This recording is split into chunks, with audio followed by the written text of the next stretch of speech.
नमस्कार दोस्तों, मेरे चैनल की फैक्ट में आप सभी का स्वागत है। जिस भी मित्र ने चैनल को सब्सक्राइब नहीं किया वो सब्सक्राइब कर लें। दोस्तों, मैं बजट 2022 और 23 का जो बजट आया है उसके कुछ हाइलाइट्स और कुछ पॉइंट्स बताऊंगा और बताऊंगा कि किसको इस बजट में क्या मिला है और किसकी ख्वाहिश जो है वो अधूरी रह गई है। दोस्तों, आपको पता ही है कि 1 फरवरी 2022 को संसद में इस देश की वित्त मंत्री निर्मला सीतारमण जी ने बजट पेश किया। इस बजट में रोजगार की बात हुई तो उसमें ये बोला गया कि 60 लाख रोजगार क्रिएट किए जाएंगे डायरेक्ट, और बहुत सारे इनडायरेक्ट रोजगार की भी बात हुई। इसके साथ साथ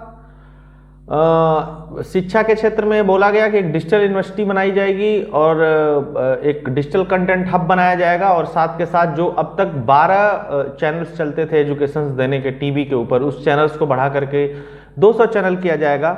इसके साथ ही 2 लाख आंगनवाड़ी को सोलर एनर्जी के साथ जोड़ा जाएगा। 48,000 करोड़ रुपए 80 लाख घर बनाने के लिए, गरीबों के घर बनाने के लिए दिए जाएंगे। साथ ही 400 नई वंदे भारत ट्रेन चलाई जाएगी। इसके अलावा एमएसएमई को एमएसएमई का जो बजट है उस बजट को 2 लाख करोड़ बढ़ा दिया गया है। पहले 5.5 लाख करोड़ का था, अब लगभग 7.5 लाख करोड़ का है। और एमएसएमई डिपार्टमेंट को नई चीज़ों को इम्प्लीमेंट करने के लिए 6,000 करोड़ रुपया अतिरिक्त दिया गया है। इसके अलावा ई पासपोर्ट की शुरुआत होगी और रोड कंस्ट्रक्शन जो है उसमें 20,000 करोड़ रुपया दिया गया है हाईवेज बनाने के लिए, एनएच बनाने के लिए। 25,000 किलोमीटर इसकी पूरी लंबाई हो जाएगी जब भी सारा डेवलपमेंट हो जाएगा। इस तरीके से ये चुनावी बजट नहीं कहा जा सकता। जिस तरीके से 5 राज्यों में चुनाव चल रहा है, इसको देखते हुए बहुत सारे लोगों के मन में कयास था कि नरेंद्र मोदी सरकार जो है वो जो बजट लेकर के आएगी वो चुनावी बजट के हिसाब से होगा। कुछ इस तरीके का बजट होगा जिसमें लोगों को लगेगा कि नहीं, बहुत सारी चीज़ें हो गई हैं। एक समावर्ती जो चीज़ें हैं, एक अनुपातिक जो चीज़ें हैं, जो अनुपात में सही से डिवाइड हो जाए, उस तरीके का ये बजट है। इसको अगर पूरा कई तरीके से अगर इसको देखा जाए तो यह आप नहीं कह सकते कि किसी वर्ग विशेष को या किसी इस तरीके की चीज़ को खुश किया गया है इस बजट में। लेकिन इस बजट में लॉन्ग टर्म चीज़ें बहुत अच्छी हैं। लॉन्ग टर्म के हिसाब से अगर देखा जाए तो जो इनकम टैक्स पेयर है उसको यथावत रखा गया है 2 साल से। उसके टैक्स में ना घटाया गया ना बढ़ाया गया, इस तरीके की कोई भी चीज़ नहीं की गई है। कोऑपरेटिव का जो टैक्स था 18% था, उसको घटा करके 15% कर दिया। सरचार्ज उनका 12% था, उसको 7% कर दिया गया। एक बहुत अच्छी पहल है। सरकार ने केमिकल फ्री ऑर्गेनिक खेती को बढ़ावा देने की बात कही है, यह भी एक अच्छा कदम है। ग्रीन एनर्जी के ऊपर सरकार ने फोकस किया है, यह भी एक बहुत ही अच्छी चीज़ें हैं। और वेलफेयर, किसानों को किसान सम्मान निधि मिलती रहेगी, उसके मद में 68,000 करोड़ रुपए की व्यवस्था की गई है। तो कुल मिला जुला करके पिछला कोई भी प्रोग्राम रोका नहीं गया है, उसको कंटिन्यू किया गया है। साथ के साथ जो मिडिल लेवल टैक्स पेयर्स थे, इनकम टैक्स पेयर थे, इनको ये उम्मीद थी कि कुछ टैक्स में छूट मिलेगी, लेकिन वह छूट नहीं मिली है।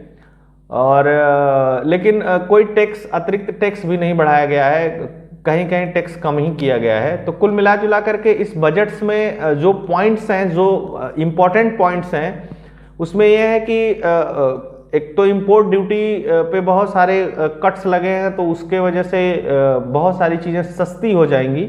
अभी तो जो मैन्युफैक्चर हो गई हैं वो नहीं सस्ती होंगी, जब नया माल आएगा तो उसके बाद जो बनेगा, प्रोडक्शन होगा जो उसका, तो उसमें सस्ती हो जाएंगी। जैसे बाहर से आने वाले जूता चप्पल, ये सब सारी चीज़ें सस्ती हो जाएंगी। बाहर से आने वाला चमड़ा सस्ता हो जाएगा। इस तरीके से कैमरा हो गया, मेटल का कोई भी चीज़ है, मोबाइल फोन्स हो गया, या लीड हो गई, ईयरफोन हो गया, ये सब सारी चीज़ें सस्ती हो जाएंगी, क्योंकि बहुत सारी कस्टम ड्यूटी को यहाँ पे कट किया गया है, ताकि मार्केट साइज जो है लार्ज हो और खुदरा व्यापार जो है उसमें बढ़ावा देने के लिए सरकार ने कोशिश किया है। सरकार ने कई सारे तर्क दिए हैं।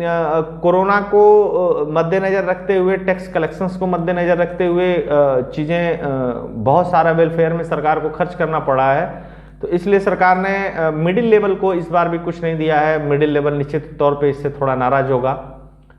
लेकिन कोरोना महामारी को देखते हुए और ओवरऑल सारी चीज़ों को देखते हुए तो आप बजट को ठीक ठाक बजट कर सकते हैं, बहुत सुपर बजट नहीं कर सकते इसको, और बहुत बेकार बजट भी नहीं कर सकते इसको।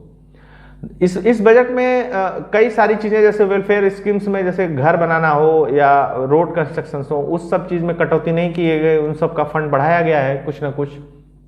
दोस्तों, सरकार ने रक्षा बजट को बढ़ा दिया है। रक्षा बजट पिछली बार से 47,000 करोड़ रुपया रक्षा बजट रक्षा में ज़्यादा इस बार सरकार ने दिया है। पिछली बार 4,78,000 करोड़ था, इस बार 5,25,000 करोड़ दिया गया है। तो एक तरीके से रक्षा सेक्टर को मजबूत किया गया है और रक्षा सेक्टर में बहुत सारे प्रावधान किए गए हैं ताकि देश में ही बहुत सारी रक्षा से संबंधित उपकरण डेवलप किए जाएं। वहीं हर घर जल योजना में 60,000 करोड़ सरकार ने दिया है, जिसमें 3 करोड़ 80 लाख घरों तक शुद्ध पेयजल पहुंचाना सरकार का लक्ष्य है। दोस्तों, डिजिटल करेंसी और क्रिप्टो करेंसी, इन सब चीज़ पे जो भी कन्फ्यूजन थी या इस तरीके की जो भी डिजिटल एसेट्स की बात थी, ये सब मैं एक वीडियो में अलग से बना ही चुका हूँ। तो ये था मोटा मोटी बजट का हाल, और एकदम स्पेसिफिक किस मद में कितना रुपया आया है इसका इस पे अभी डॉक्यूमेंट्स नहीं आए हैं। हफ्ते 10 दिन में आ जाएंगे तो और भी समझ में आएगा कि भाई डिफेंस सेक्टर में जो बजट दिया गया वो किस किस मद में कितना कितना दिया गया है। एकदम क्लियर पॉइंट्स आ जाएंगे तो और भी समझने में आसानी रहेगी। तब तक आप लोग चैनल को सब्सक्राइब करिए, लाइक करिए, शेयर करिए। बहुत बहुत धन्यवाद। जय श्री राम।